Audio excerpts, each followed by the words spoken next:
In 1974 something happened on the Blazing Saddles set that nobody talks about. The actor playing the Waco Kid disappeared after one day. What he did 4 years later still haunts Hollywood. John Wayne read the script and said 3 words that changed everything. The original title had a connection to Malcolm X that Warner Brothers buried, and there's a hidden message in the governor's name that only French historians understand. These aren't just movie trivia, these are secrets they tried to keep buried for 50 years.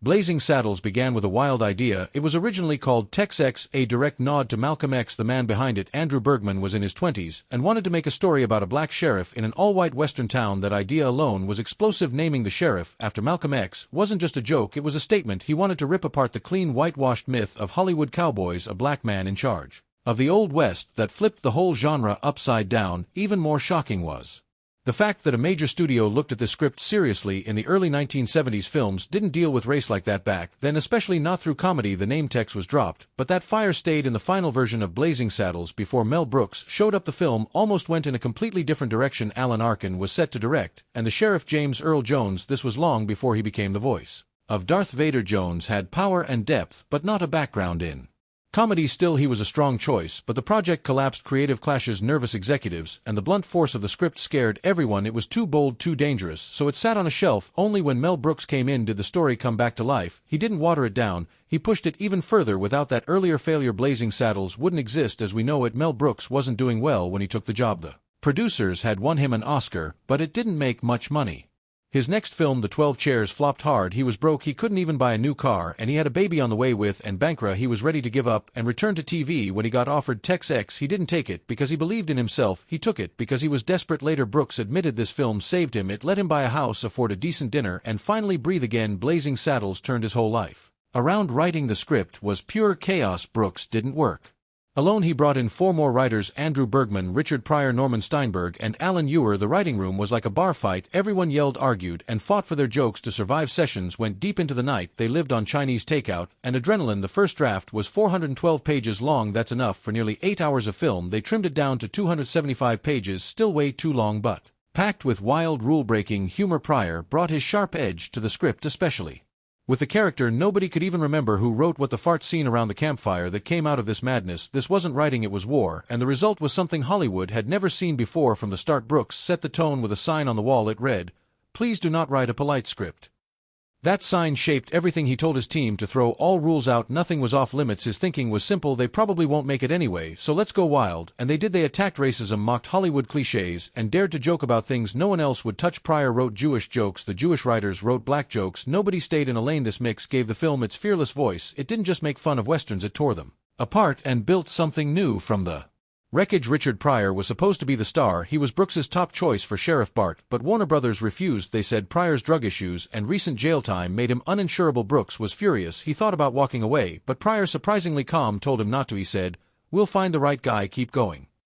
Pryor didn't disappear, though. He joined the writing team and shaped the film's tone from behind the scenes. Cleveland Little got the lead role. Brooks later said they got lucky with Little, but you can't help wondering what Pryor's performance would have looked like, especially since he and Gene Wilder became a legendary comedy duo just 2 years later. And then came the biggest surprise of all: Mel Brooks wanted John Wayne to play the Waco Kid. That's right, the John Wayne. He was still one of the biggest stars in the world. Brooks gave him the script. Wayne read it overnight and said he laughed his ass off, but he turned it down. He said it was too dirty for his image. He promised he'd be first in line to see it, though. Just imagine it, the straightest, most serious cowboy of all time playing a drunken wreck in a film that mocks his entire genre. It didn't happen, but it almost did. After Wayne said no, Brooks got obsessed with casting Dan Daly. Daly wasn't a Western guy. He was known for musicals, but he could ride a horse better than almost anyone. Brooks thought he'd be perfect. He even tracked him down in Hawaii. Daly loved the script, but turned it down too. His eyes were failing. He said he was almost blind and couldn't safely ride anymore. Brooks was crushed. He kept chasing the perfect actor, but fate had other plans. Then came the worst casting disaster of all. Brooks hired gig Young. Young had won an Oscar and had the weary look Brooks wanted, but Young had a serious alcohol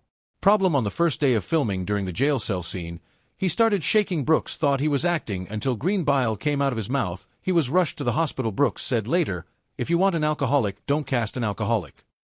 Young never came back. He later sued Warner Brothers. The film had lost its Waco Kid again. That's when Gene Wilder stepped in. Brooks hadn't considered him for the Waco Kid. He thought Wilder was too young, too fresh. He'd offered Wilder the villain role earlier, but Wilder said no. Now desperate, Brooks called him crying. Wilder had just finished working with Brooks on The producers he got on a plane and flew straight to LA. When he tried on the costume it fit like magic. That Monday he was already on set. His quiet charm and offbeat timing turned the Waco Kid into something unforgettable, and his chemistry with Cleavon Little became the soul of the film. Out of all the chaos, that last-minute casting saved everything.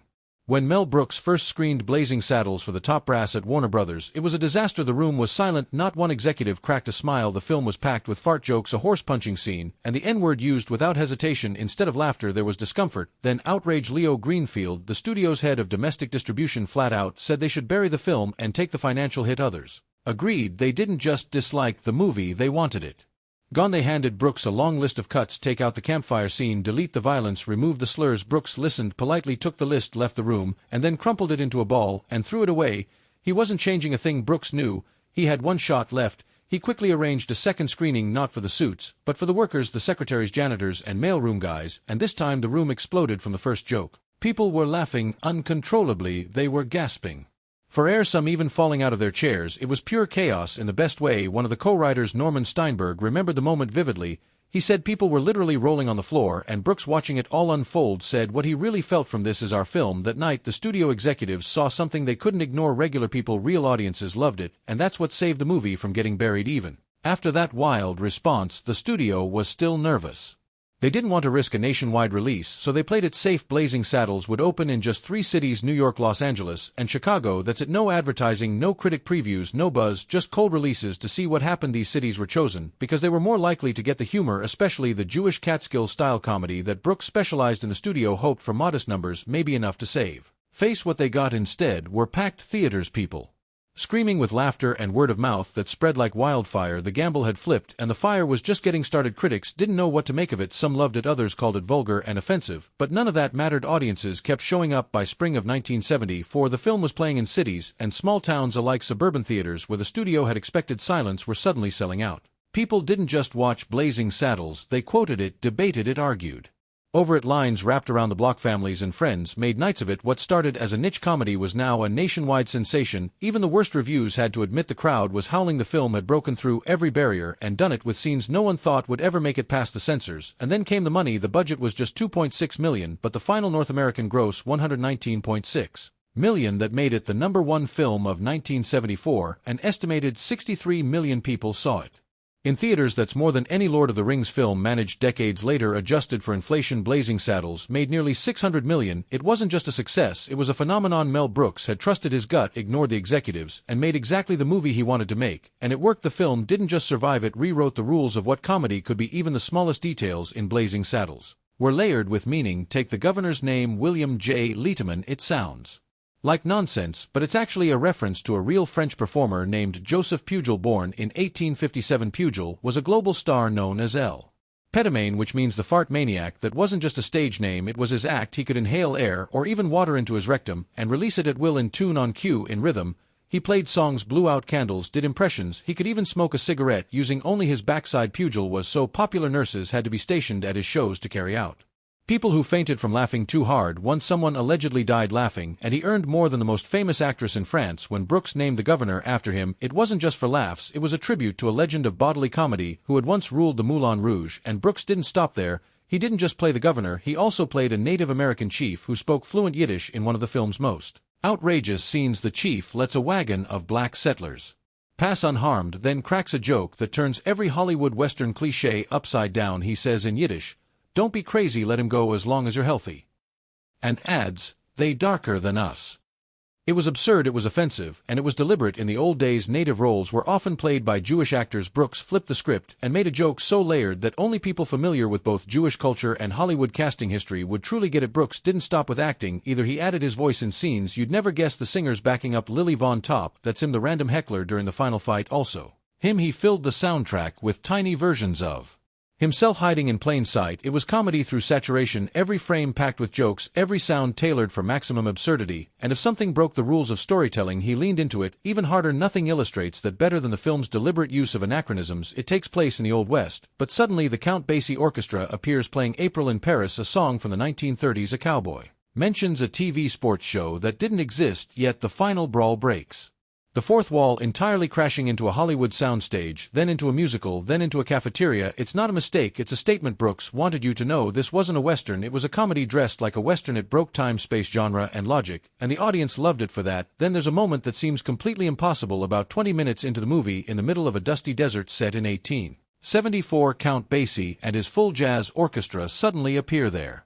Dressed in sharp tuxedos, playing April in Paris like it's a concert hall, not the Wild West. But here's the strange part: jazz didn't even exist in 1874, not even close. Ragtime, which came before jazz, wouldn't show up for another 20 years, yet there they are performing right in the open desert like it's the most normal thing in the world. The scene is jarring, hilarious, and completely out of place, and that's the point. Director Mel Brooks wasn't trying to be historically accurate, he wanted to shock the audience and break the rules. This wasn't just a short musical gag, it lasted several minutes and totally. The jazz scene in Blazing Saddles broke the Western storyline but made the film stronger, showing Mel Brooks' love for absurd humor. Count Basie played his own legendary 1955 version of April in Paris, adding authenticity and blending music history with comedy. His calm presence in a chaotic Western setting made the moment even funnier and symbolized Brooks' rejection of classic Western tropes. Some scholars saw the black jazz band in a white genre as a bold cultural statement. And Bancroft, Brooks' wife and an Oscar winner, appeared silently as a church extra, an uncredited cameo IMDb still doesn't list, becoming a quiet mystery. Madeline Kahn's bold audition as Lily Von Stupp, including her unscripted line, "No touching," won her the role and an Oscar nod. Richard Pryor, though unable to star, helped write the script and pushed for honest racial satire, insisting on using real slurs to mock racism effectively. He even suggested Cleavon Little for the lead, knowing his presence would make the satire sharper. Behind the scenes, Gig Young was cast as the Waco Kid but collapsed from alcohol withdrawal on day one. He was replaced by Gene Wilder, but later tragically killed his wife and himself. Hedy Lamarr sued over the parody name, Hedley Lamarr, prompting a legal settlement. Despite controversies, Blazing Saddles ranked number 6 on AFI's comedy list and was added to the National Film Registry. In 2024, HBO Max added a trigger warning explaining its use of slurs to mock, not support, racism. Brooks foresaw backlash, saying, "Political correctness is the death of comedy, believing laughter could fight hate better than censorship."